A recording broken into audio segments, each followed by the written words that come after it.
Perfect Storm number 12. The Perfect Storm. And we have a surprise for you. We got rid of Justin. Yep, Red Dog down. Red Dog down. We thought, how can we improve this show? That is not true. No, not true. And Not at all. Justin volunteered to go on holidays, so we took it. So we have his son, Houston, with us instead. Yep. Hey, Huey. Good day. Good day. Looks like a son, but is not related. No, not at all. For the record. Thanks for coming, Houston. Sheridan's back, and Phil Yates, as usual, the anchor of the team. Good to see you, mate. Steady as a rock. Steady as a rock.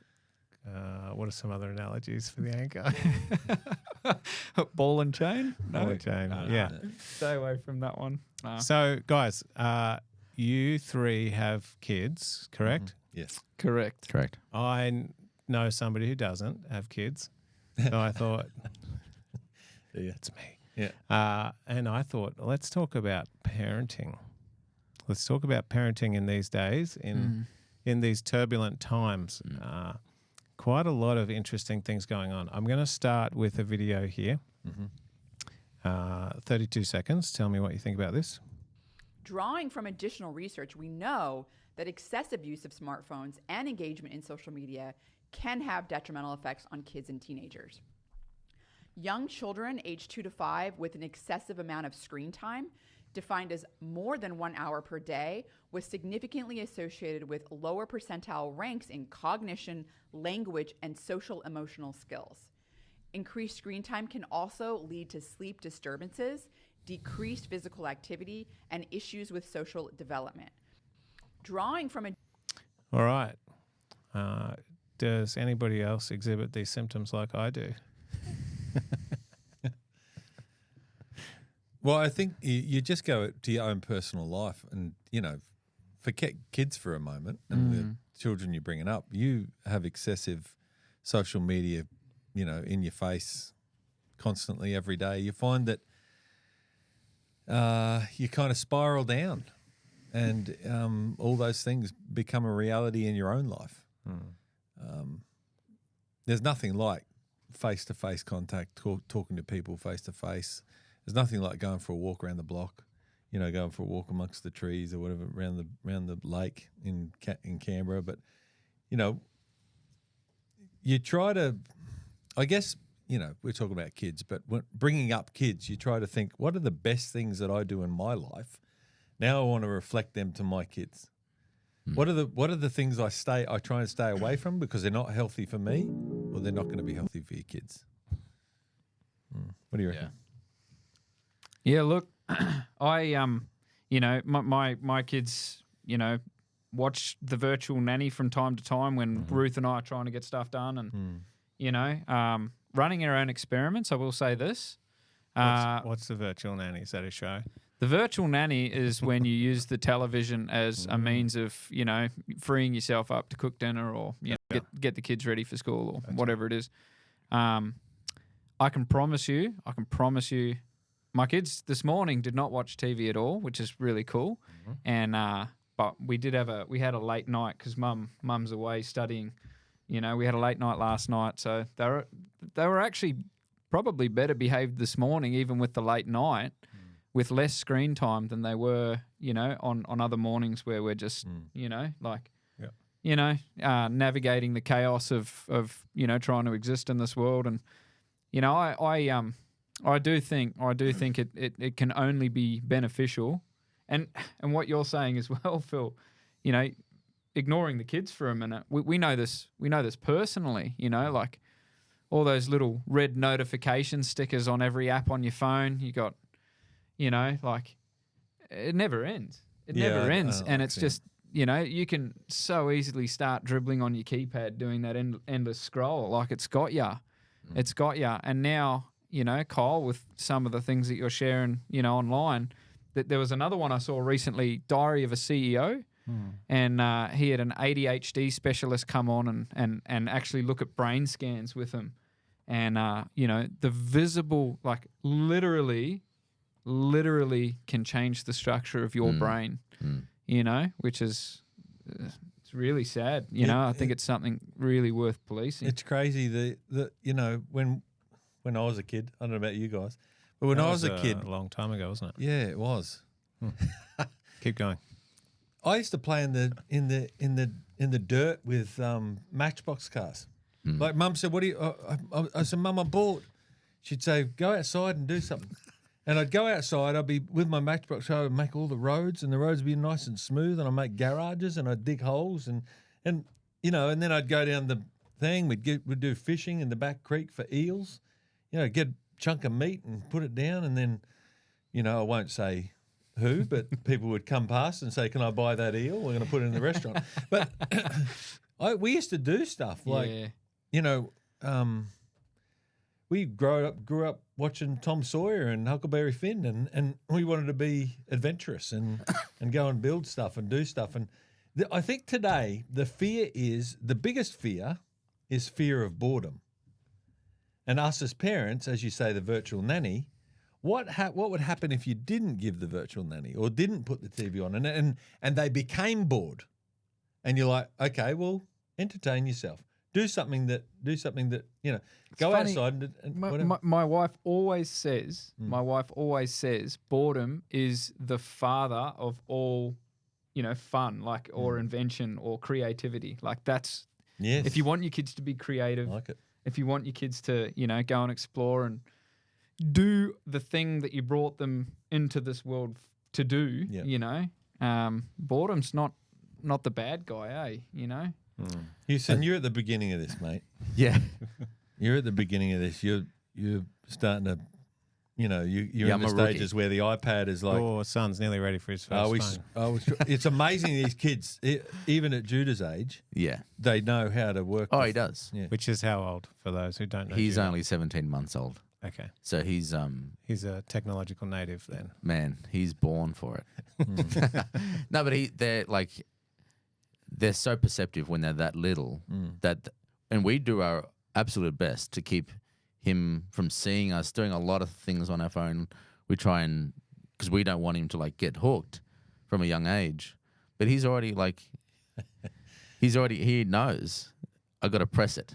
Yeah. And when he gets, he'll pick it up and he'll just start doing this, you know, pressing it. And so yeah, he's super perceptive of you know what is needed to be done, and it makes a whole lot of sense when we look at this video of why all of these issues are being brought to the surface with young kids. Our generation, the millennials. You're a millennial too, aren't you, Phil? I'm X. You're X. Gen X. Well, where real men were made. There's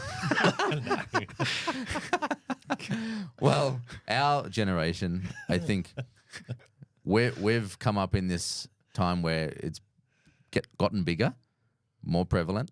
Oh yeah. And our generation, there are people that have got issues. Yeah. Right? I'm one of them. I was So, not prepared to. No. I was not prepared for technology. We were the guys that were, you know, we were the experiment. Yeah. I was a pack-a-day smoker for 10 years, something I'm not proud of now, obviously. It has nothing on, you know, the gravity of an iPhone, in all honesty. So you guys were given iPhones at its conception and gone, here we go, have a look at this. Nah, I'm not. I'm a little bit older than Huey. I don't even think... iPhones have developed over a long period of time. I remember when the iPod first came out, I would have been in year 8 or 9, I reckon. Yeah. So you were alive when there was no phones? Yeah. Okay. Well, I was alive. It was like a brick phone. I remember. I was alive when there was absolutely no phones. You had to go to the wall and dial, and when you're dialing, it takes forever to get zero back. Yeah. So it goes zero. I remember when names first came in on the Nokia, you know, and it was like caller ID, and it was this big thing over in New Zealand. Yeah. So. When did you get your first phone? Let's hear that. Phil, how old were you? Where were you? Oh man, it would have been exciphone. Avondale College. Back the when he was first time, 57. 1995, I think. 25. First phone. What was it? And I got a phone. I don't even know what it was. It was from some guy that started up a company in Cooranbong there, and I got one of the phones. I think that was my first phone. So you were in college. Was it? Yeah. How old were you? Maybe I had one before then. I Riveting. don't think so. Thanks for the details, Sheridan. I had a Motorola flip down and it had an orange screen. Okay. That was the first phone I had, and you could swap the batteries out. Yeah. The bigger battery would last longer, and the smaller one, Sheridan, when'd you get your first phone? I think I was in year 8. I think I was in year 8, so I would have been about 13 or 14. And I think from memory it was like, is it a 3315? What's it called? It's Nokia. It's one of them. 3310 or 3315 or something. Yeah. Houston, first phone. Yeah, similar age, year 8 or 9, Okay. and it was a Samsung flip phone. My dad was a phone salesman at that time. Wow. And so I was in grade 5 at primary school, and I was walking. I was walking into school in the morning. I was walking across like the basketball court in front of the teachers and people heading to their classrooms, and I got a call, and I just calmly pulled out my 55 Nokia 5510, 5520. 5510, yes. I think it was a 5510. Nokia 5510. We're on YouTube as well, and no, it's not. 3310. Not Try the that. 5510. No, it was the 55. It was the bigger, chunkier one. I'm there just you looking go. for it here. 55. Oh, no. Oh. What model is it? It's Who not the knows? 3310, but it's the 50-something. Anyways, pulled this phone out of my pocket, just casually answered a call coming in to this grade 5 kid, and it was just Dad telling me something. And, okay, see ya. And then the teachers, who barely had phones themselves, were like, maybe not at school. Wouldn't be good for you to lose that here. So, yeah, exposure from quite a young age. Yep. But nothing like a 17-month-year-old No. picking up a smartphone and tapping the screen today. No. Yeah, it's scary, isn't it? It's a different world that It's we live in. scary. Which is- And teachers are like, I guess, we're utilizing it for educational purposes, right? But does that undo the damage to our brains that it's actually doing?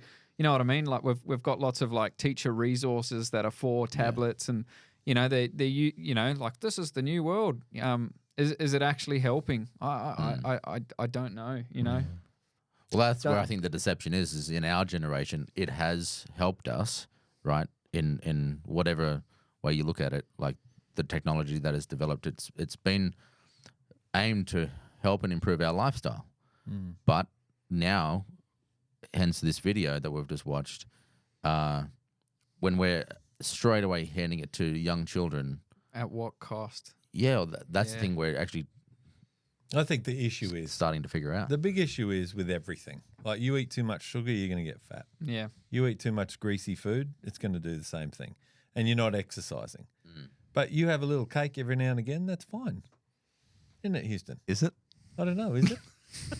You tell me. I'll Everything be in the guy that moderation, says it's everything in okay. balance. Yeah. And if you can use the phone, there's some great initiatives of the phone. Yeah. You can talk to people. We can talk to people. My wife's family from Canada. We can talk to them and in real time. It's Yeah. amazing. That Oh, still it's- blows my mind. There's how a you lot of can do that. benefits. So there's benefits for it, and there's information that you can get from it. These devices, like James Emery White writes a brilliant book, Meet Generation Z. It's written a few years ago, but it's great on what their experience, and he kind of says this is what Gen Z's experiencing. They live in a different world than I live in, and not my kids are Gen Zs. So they're growing up in this world, and they look at the world completely different than I do. And I'm finding, and it might be generalizing here, but I'm finding that the new generation is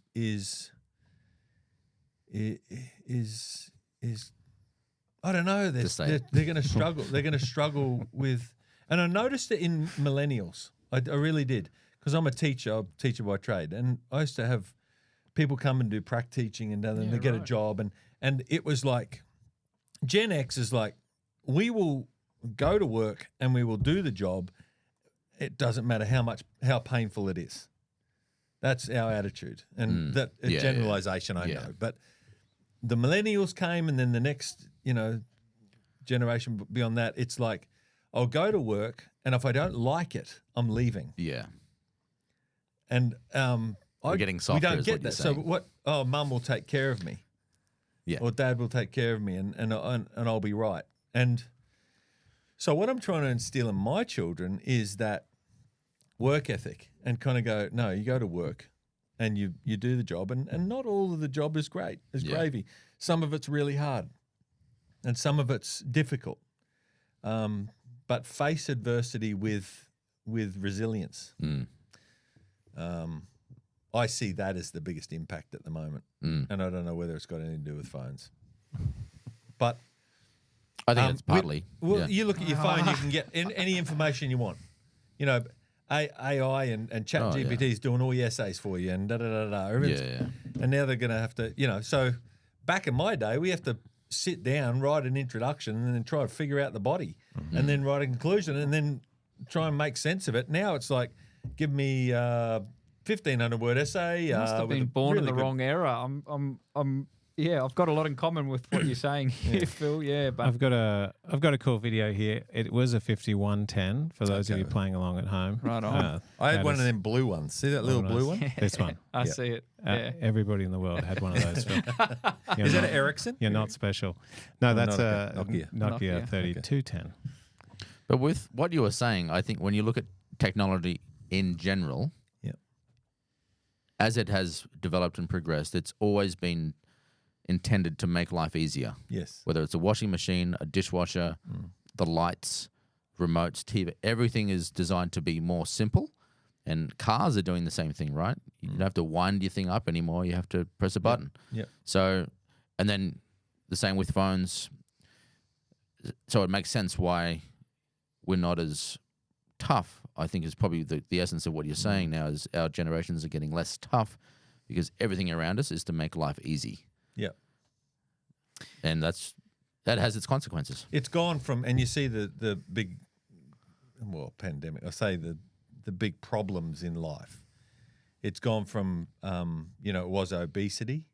You see the introduction of all the different processed foods. You see obesity on the rise. Now you're seeing mental health on the rise, and that's with the introduction of information at your fingertips. And it's funny, why is, social media and all this stuff so popular for people of our generation?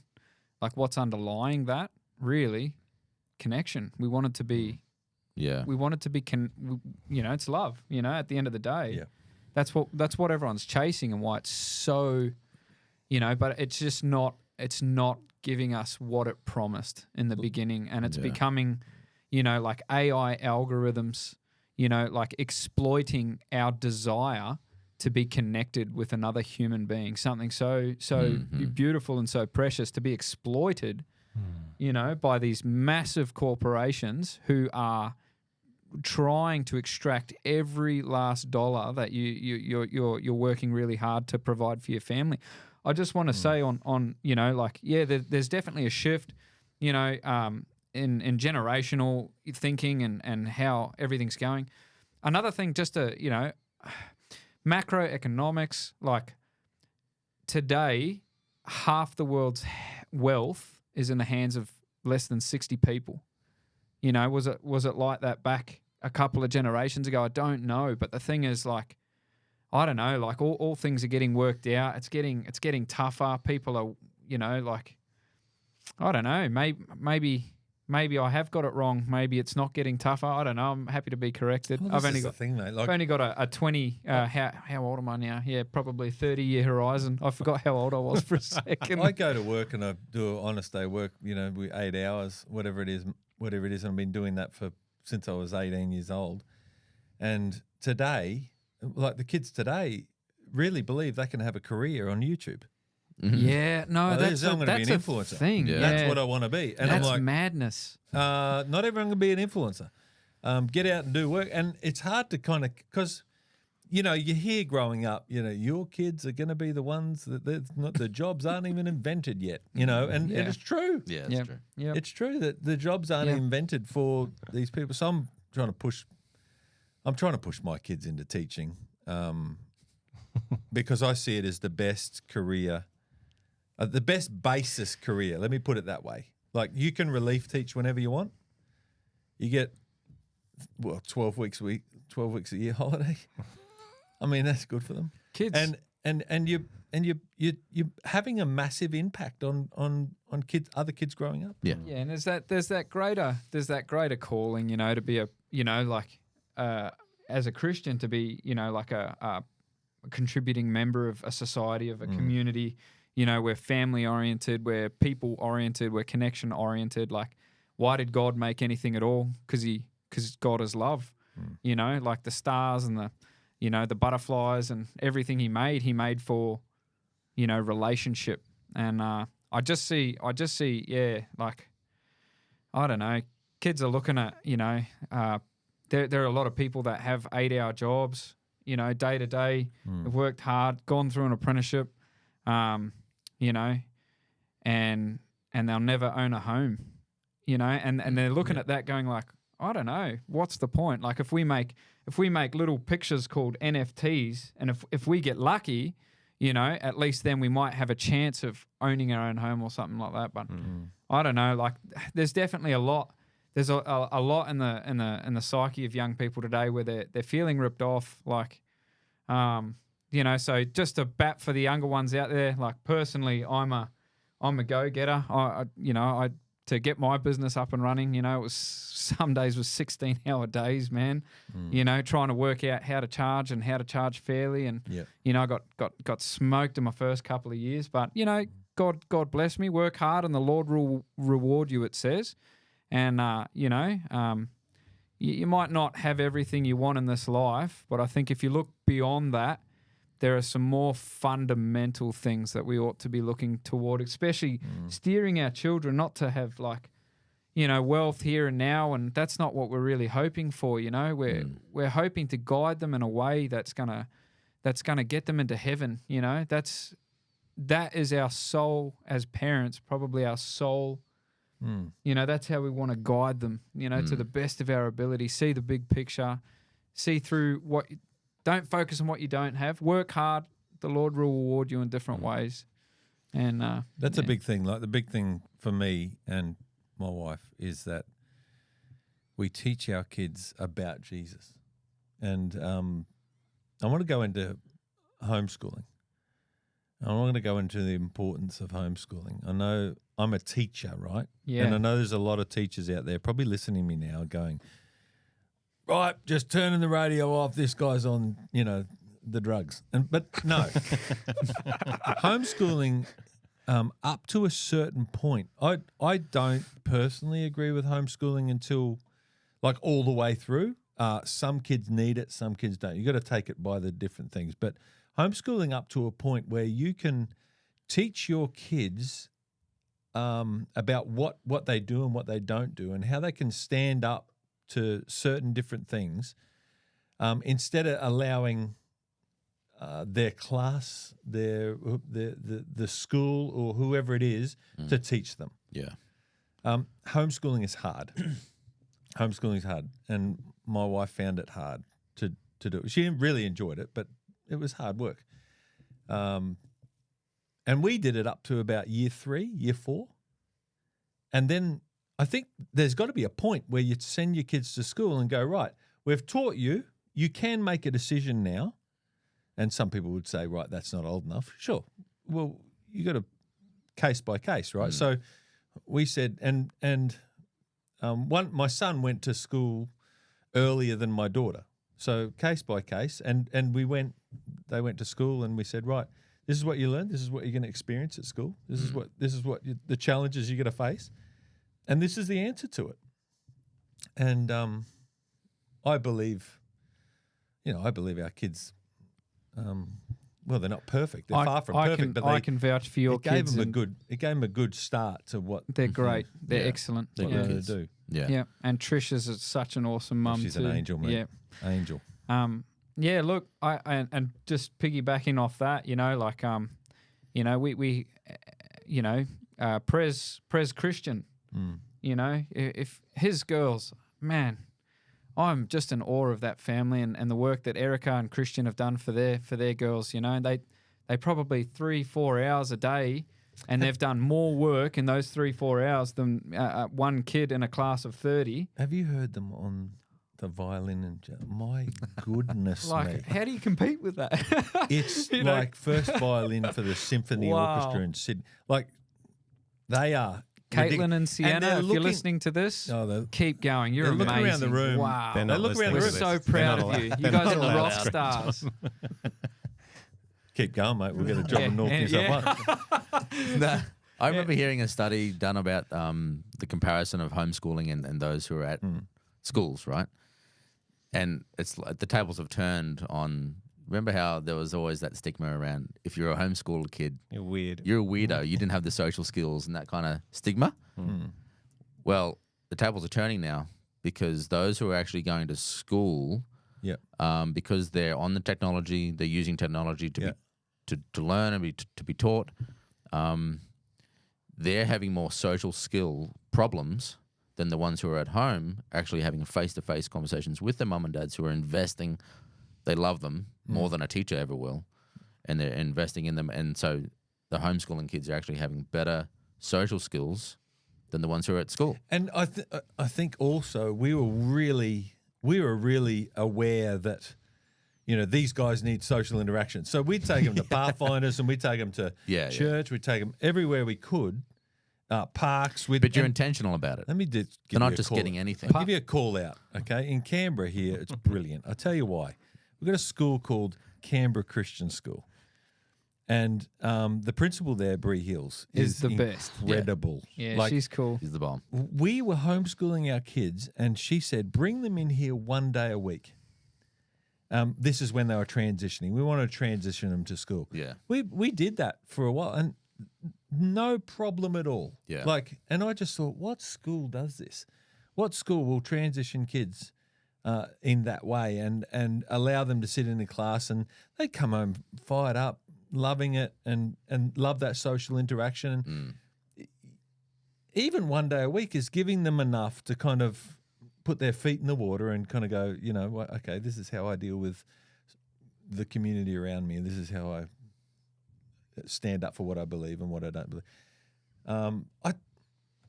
Big shout out. It's a good Bree school. Hills. I just want to say on that, you know, we drive past about, you know, our two small, you know, my 4-year-old and my 2-year-old, we drive in from Bungendore to Canberra every day. It's about an hour, you know, it's about an hour there and an hour back, just under. And, yeah, like we probably drive past 50 other daycares, you know, and we wouldn't trade it for the world, you know, just to have our kids in an environment where, you know, in our school, the very starting point of the school is you are created by God to do amazing things, and we want to coach you to be able to achieve your full potential. You know, like there's a telos there, there's an end, there's a goal that I just don't think secular education. It's like, yeah, 2 + 2 is 4. Why are we doing that? Oh, so you can make money and get rich or something. I don't know. Like, what's the goal? What is the goal? You know, and you know, we want to be contributing members of our community wherever we go. And I think you know that ethos, that Christian ethos. You know, obviously, if you can't bring your kids up at home, you know, that'd be amazing. Obviously, for your kids, there's a lot of benefits for that. But the next best thing, Christian education. You're going to get all the day. same. You're going to get the same around Australia. But big shout out to Narromine. We've got a brilliant school in Narromine as well, and one down in Albury Wodonga. It's in Albury actually. It's Border Christian School. These schools are the same ethos. You're going to get them in Victoria. You're going to look up an Adventist school, and you're going to get that same treatment. And you know, I'm real proud of our education system Yeah, in like Australia. yeah, it is good. It is unreal. But anyway, look, bringing up kids also, we want to talk about influences that are coming out from. We've just done a workshop here in the conference offices, vicarious trauma. Well, I'm going to talk about vicarious social media, because what happens is when your kids go to school, they how do they find out the new platform? They find it out by their friends, and then they're affected by watching their friend's phone or watching their friend's phone. And it's might be inappropriate material. It might be, oh, did you look this up? No. I was watching a phone that someone else was looking it up. How do you kind of deal with that? How would you deal with that, Houston? If Judah came home and I mean, he's 17. Well, first I'd say, how did you get to school? but you're saying in the future, like how would you deal with Yeah, it? like because it is an issue. And we've had to have this conversation with our kids. I don't know if you have. Yeah, look, Ollie's. Oh, I shouldn't say any names, but my eldest boy, you know, like I love him so much. But some of the stuff he brings home, you know, like, yeah, I like something caught me and Ruth off guard. You know, we're all singing along to it, you know, and I was just like, oh man, I'm gonna look this up, hey. And I just thought it was something that they were singing from the radio, or that's what the kids were singing. But I was like, it was a YouTube clip. And it was just disturbing. Like, it was so disturbed, like distorted faces and like, you know, like it actually, like it was demonic. It was, you know, and you know, like, you know, I was just a dumb dad, you know, like having a rev up, you know, start singing it as well. My little two kids are singing it. They don't know what it is, which is good, you know. But yeah, like it made me realize, man, you got to be on guard, you know, and it's like their friends. Their influences in their life have no reference point for what is wise, what is unwise, for what is right, what is wrong. You know, he doesn't go to a Christian school. You know, I've got 50% custody. You know, his mum's really good. She's looking after him. You know, 100% that any mum would look after him. Yeah. But me and my wife, you know, like there's a few extra challenges there in secular education where, you know, I guess, I don't know, they're just more easily blown by the winds of popular whatever's going. They're you know? doing their best with what the worldview that they have, and what they've come in with. I think teachers are doing an amazing job. Teachers out there, it's hard. It's hard to run a class of 30 kids. You know, you're homeschooling with 3. It's To answer your question though, because it's an important question. How do you respond when your kid, you know, comes home and they've discovered something? I think how you respond in that scenario is important, but I think the more important issue is, well, how do I be proactive now leading up to that time where he does go to school, right? And I think, and I'll just share a story about my sister-in-law with her son who is at school, and this is something that I hope to be able to replicate. But, you know, my nephew, he's at school, he's learning and he's hearing all of these things that it's weird, some of it's wrong, it's immoral. But he actually comes home and he says, hey, Mum, what is this? What does this mean? Yep. Or someone showed me this and I'm not really comfortable with it. Like just the fact that he felt comfortable enough to share that with his parent, that's awesome, because that actually gives you that's the gateway to having those intentional conversations, right? And how we react to it as parents is for sure opening the gate whether our kids are going to share stuff with it. Yeah. And if we're cool, calm, and collected, but are very, you know, very serious about what they've found, and it's not you, this is what you need to know about the subject. But building that trust beforehand so that they actually want to come to you. That's huge, I think. And I believe that's what homeschooling at a young age does. Yeah. I really do. Yep. Yeah, there's a few texts that come into my mind talking about this as well. And, you know, it's why, you know, as a family, we like to, you know, we study scripture together. We always jump into the Bible. I reckon there's no better reference point. You know, kids like they're born with this faith in their parents, you know, and Jesus points that out in Matthew 18:25 when he says, truly, unless you come like a little children, you won't see the kingdom of God. You got to have this faith, you know, and that's something that's really, really important, I think, as a parent to realize. You know, I often say to Ollie, does Daddy ever break trust? I never break trust. So when I say something, and if I say that, he can know that I'll never, ever, ever mislead him, and what I'm saying is true. Particularly, he doesn't have that reference point worked out. Another thing I just wanted to say in Proverbs 17:6, it says, grandchildren are the crown of a grandmother and a grandfather, you know, but then it goes on to say that parents are the pride of their children. You know, my daddy's this big, my daddy's that big. Like, yes, there's influences out there in the world. Yeah. All right. But your kids, you know, like God has encoded in them from the very get-go. They are 100% on board with the idea of having a great relationship with you. Yep. Isn't that cool? That's what they want Like, more than anything. That's amazing, you Yeah. know? And like, yeah, we can stuff that up, you know, but we can also foster that and nurture that, and we can create something, or you know, I would call it sacred. And that's what me and my wife really, really, man, we're wrestling with principalities and powers from dark places. You know, Revelation 13 talks about, you know, at the end of time, those are given a mark on their foreheads, you know. Really, it's a battle of the mind between good and evil. And we're doing everything in our power, you know. Technology's in the world. There's not much we can do about that. Kids are believing what they're taught at school, which is they're just super smart monkeys with no purpose. You know, they're just a byproduct of evolution, and they're unfortunate enough to be able to experience suffering.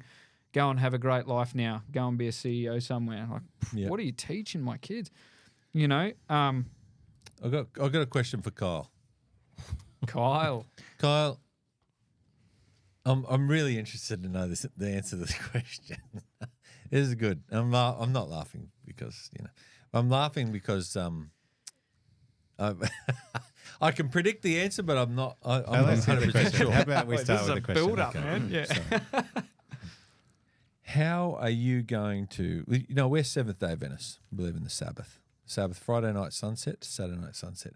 How are you going to run your Sabbaths when you have children? And bring them into that Sabbath and teach them about the Sabbath. First thing that I thought of, apart from family worship, was a documentary from quite a while ago from David Ashrick, and they made this little documentary just showing what life was like in the family home. And they talked about getting their kids amped and excited and looking forward to Friday night. Yes. So that Friday night Sabbath was not the boring thing where all the technology turned off. Love it. But it was actually the time when all the family time started, and that was the thing to look forward to. And then instead of in the household I grew up in, Saturday night was the thing we were looking for. We were waiting for the sun to go down so that we could get back to doing the fun stuff a little bit. And we'd go to the movies sometime Saturday night. But instead, what Ashrick and his family did is they went to bed early, and they had a very quiet and boring night every Saturday night, so that they could teach their kids that the Sabbath was the thing to look forward to. I don't know if I've watched this, but I did the exact same thing with my kids as they were growing up. I don't know if I saw that and got the idea of David, probably did. But that's it. We had party. Friday night was party night. And as our kids was growing up, we'd have the best grape juice. We'd have the best meal. We'd be preparing it, and we'd have all their favourites. When I was growing up, my stepdad used to give me, he used to come home with chocolate bars.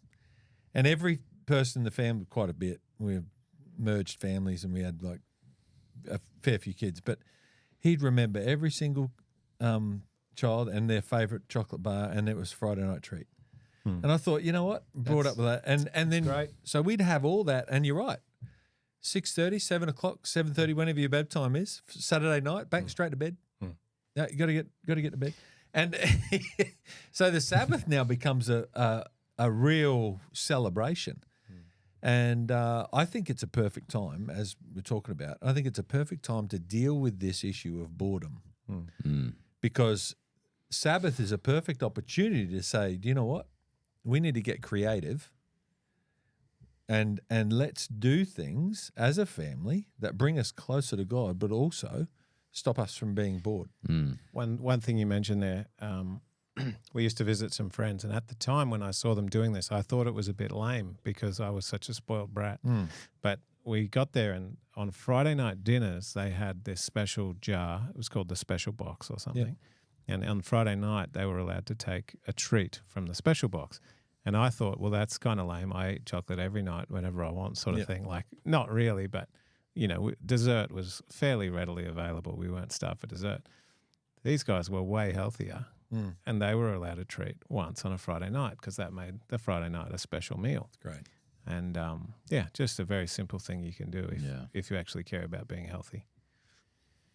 If you like it's the Sabbath, you might be listening now and you think, well, what's this Sabbath stuff? Well, it's a really good time to just separate yourself from social media, separate yourself stuff from the TV, and the main reason being you're not being sold to, you're not being, haven't got these other forces or the influencers coming in and trying to, tell you about this, tell you about the other, and just spend time with your family. It's so healthy to do. It's so hard. It's even digital if you, Sabbath, really. It's a digital Sabbath. You just, if you like, you fast from all that stuff and you just go, let's do 24 hours 100%.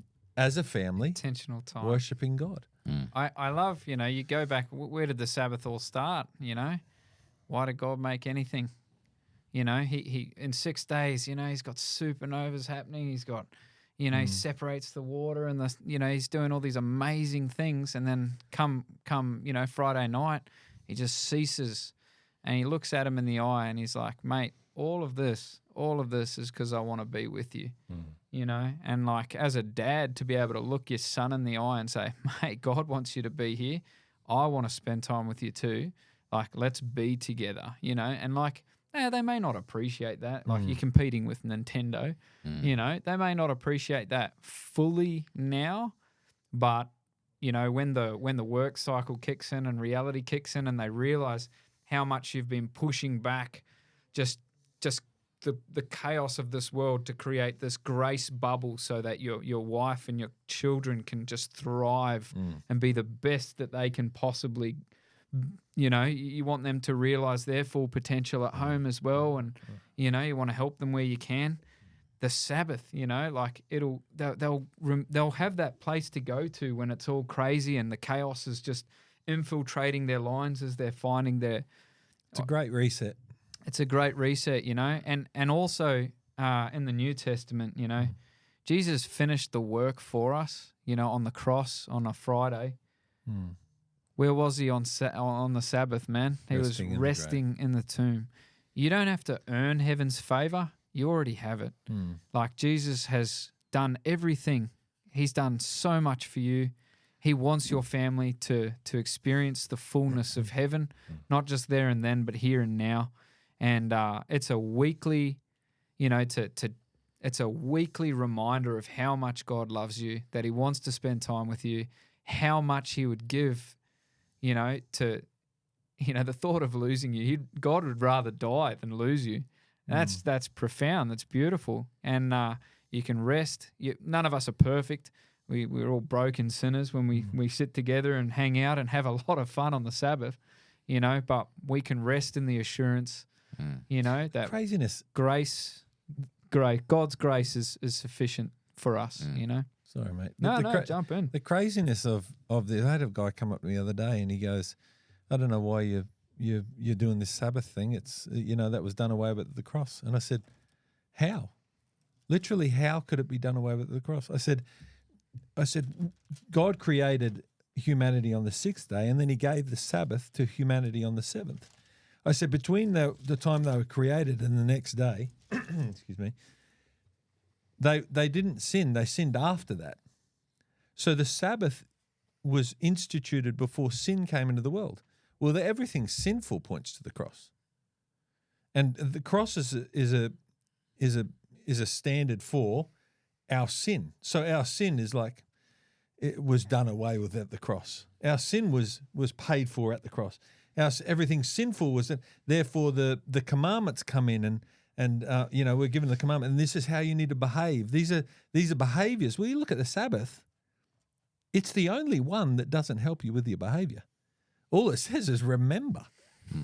Remember, this Sabbath is eternal.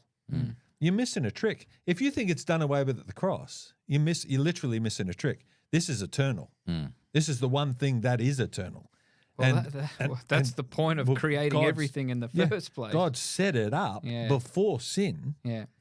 And he's gone, this is something that I need you to do. Reset with me every week and get into this practice. It's for our benefit, for sure. It's not to restrict us. The Sabbath and that, yes. It's not a restriction.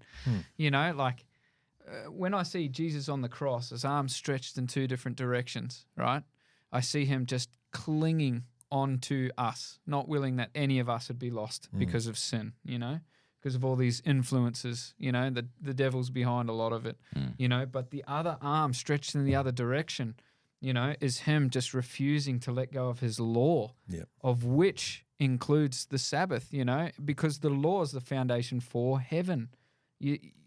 You do away with the law, he's got nothing to save us into, you know, and that's why he rejected Lucifer, the third temptation in Matthew, you know. The third temptation in Matthew, it was like, hey, I'll give you what you came for without the pain of the cross, you know. And Jesus is just like, he was tempted because he was offering, like the devil was offering him the nations of the world. Jesus was tempted, but he had to say no, you know. And then again in the Garden of Gethsemane later, like, Father, you know, like, if you can take this cup of suffering away from me, please do so, but your will be done, you know. And instead he drank that cup to the bitter dregs and he died on the cross so that we could have Sabbath, not just once a week, but for all eternity as well, you know. It's great. Bring it back full circle. This is the answer, I believe. I really do. This is the answer for bringing up your children.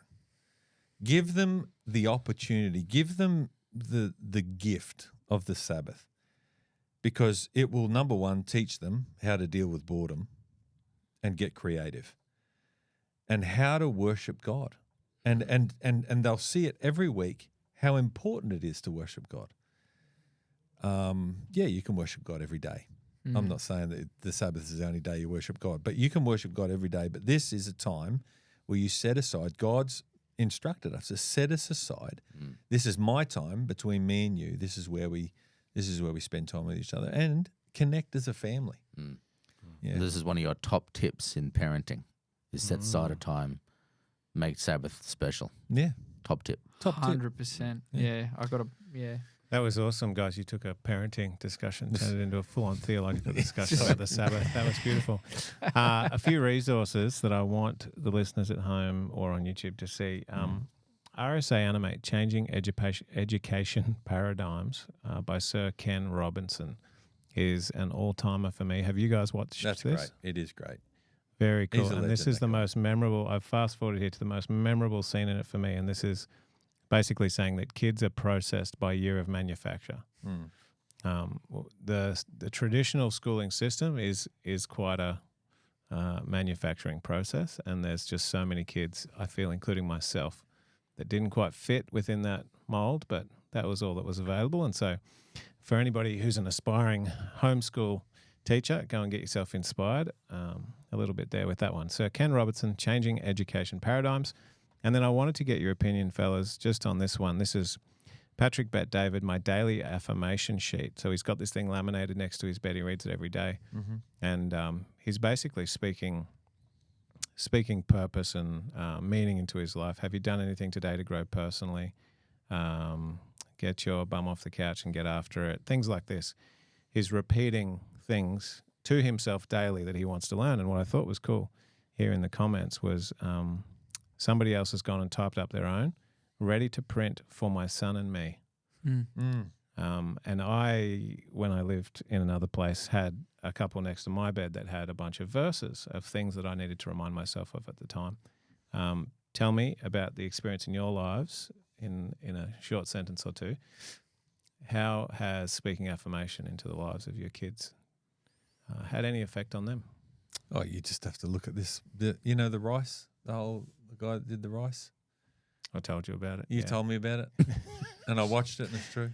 And I thought, yeah, that makes sense because our words have power. Our words have a lot of power.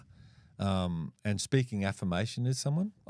Been a teacher for 14 years, and now I do a different job. But during that time, my number one concern was to put, help kids that I taught be able to achieve anything they wanted to achieve, and speak affirmation in their lives and go, you are awesome, you are outstanding. You're da-da-da. And the amount of kids that came back after 10, 20 years and said, you know what, I really believed that I could do anything after you told me I could. So speaking affirmation to young people is just the best thing you can do. And affirming them, From a school context, that reminds me of this story where they had classes that were segregated by their grade score average in the States. And they had this class that had really low scores put in one room and a class with high scores put in the other room. And there was a mix-up in the paperwork. And the teacher was told the smart class were the dumb kids, and the dumb kid teacher was told that they were the smart kids. Therefore, they treated them as such, and their results proved to be true. It flourished. So the kids in the dumb class actually started performing far better than the kids in the smart class because of the way that the teachers perceived them and treated them. I don't know if any of that language is pretty politically correct. No, but This show is definitely not about being. Well, There is an episode, if you'd like to go back, Phil, called Politically Correct and Doomed. Maybe watch that one. Anyway. But, Colossians 21, fathers, do not provoke your children lest they become discouraged, like discouraging your kids. That's that's not what we're all about, Discouraging your kids to do the wrong thing is not the same as discouraging your kids, like we want to encourage them. We want them to soar like eagles, and like being a negative Nancy is not going to get them there, I reckon, And not just discourage them from doing the wrong thing, encourage them to do the right thing. Be even better. Yeah. And I've seen that even with little Judah, like when you're encouraging him and emphasizing the things that you want him to focus on and do, he does it, and he responds to that even at such an early age. So a powerful thing, just like Kyle was saying, before, you blindfold someone in a room. We did this quite often. You blindfold one of your kids in the class, and then you instruct them to get to the other side. There's a heap of things in the way and all that kind of stuff. So then you're telling them every wrong move they make. No. And they get discouraged, take the blindfolds and sit down the corner.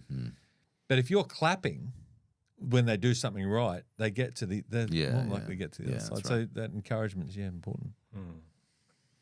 Thanks for your time, guys. We've gone slightly longer. I thought for sure without Justin here yabbering on, we'd go. Oh, we got Sheridan. We got Sheridan. Overly verbose, yeah. Have we got a free offer? Thank you for your time. We always have a free offer. If you are interested in finding out more about homeschooling, then watch that YouTube video. Not that it's about homeschooling, but it's about education paradigms. But if you would like to find out more about the Sabbath, which took up half of their discussion, and the benefits of that for your... No, it's all right. It's a beautiful It's just thing. funny how we three pastors managed to segue on this. So study, the word study, if you text that word study to 0482 082876, then we're going to get one of those books to you. Have you got one there to hold up or not?